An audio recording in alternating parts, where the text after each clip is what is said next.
एकीकडे मराठा समाजाला ओबीसीमधून आरक्षण मिळावं या मागणीसाठी मनोज जरांगे पाटील यांनी मुंबईच्या आझाद मैदानावरती उपोषण सुरू केलं होतं आणि त्याच वेळेला दुसरीकडे मराठा समाजाला ओबीसीमधून आरक्षण देऊ नका अशी मागणी घेऊन राष्ट्रीय ओबीसी महासंघातर्फे संविधान चौकामध्ये बबनराव तायवाडे यांच्या नेतृत्वात नागपूरमध्ये गेल्या 6 दिवसांपासून साखळी उपोषण सुरू होतं।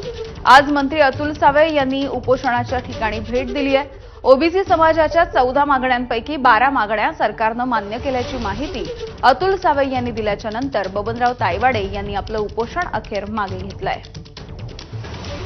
आज साखळी उपोषणाच्या स्थळी येऊन सरकारनं जी भूमिका मांडली त्याबद्दल आम्ही समाधानी आहोत। मराठा समाजासाठी जो शासन आदेश काढला त्यामुळे ओबीसी आरक्षणाला कुठेही धक्का लागलेला नाही अशी प्रतिक्रिया बबनराव तायवाडे यांनी दिली आहे। राष्ट्रीय ओबीसी महासंघाच्या साखळी उपोषणाची आज सांगता झालेली आहे।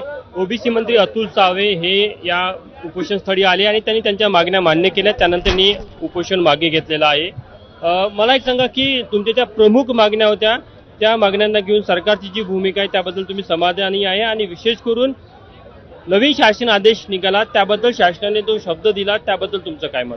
नाही, मी कालपासून सांगतो आहे की बघा, आमचं प्रमुख मागणी जी होती की ओबीसीच्या आरक्षणाला धक्का लागता कामा नये आणि सरसकट कुणब्यांची प्रमाणपत्र देता कामा नये।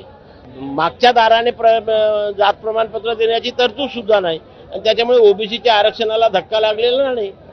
तुमच्या ज्या 12 मागण्या इथे मान्य करण्यात आलेल्या आहे, 1 महिन्याच्या आत आता GR काढलं जाईल असं सांगितलं जात आहे। त्या मागण्या कोणकोणत्या होत्या आणि त्या प्रामुख्याने जर मान्य झाल्या त्याचा किती फायदा होईल?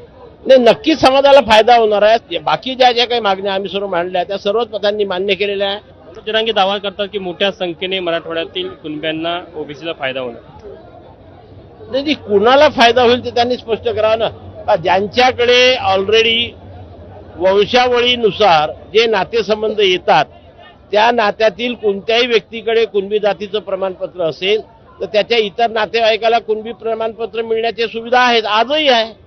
राष्ट्रीय ओबीसी महासंघाला यश मिळालं असं मिळालं, बिलकुल मिळालं। आपण सर्व साक्षीदार आहात त्याचे। आपण बघू शकतो की बबनराव तायवाडे आहे, त्यांनी साखळी उपोषण मागे घेतलेलं आहे आणि सरकारने जे भूमिका मांडलेली आहे त्याबद्दल ते समाधानी असल्याचं देखील त्यांनी सांगितलं आहे। कॅमेरामॅन मिथुन आत्मेसह तुषार कोहळे, ABP माझा।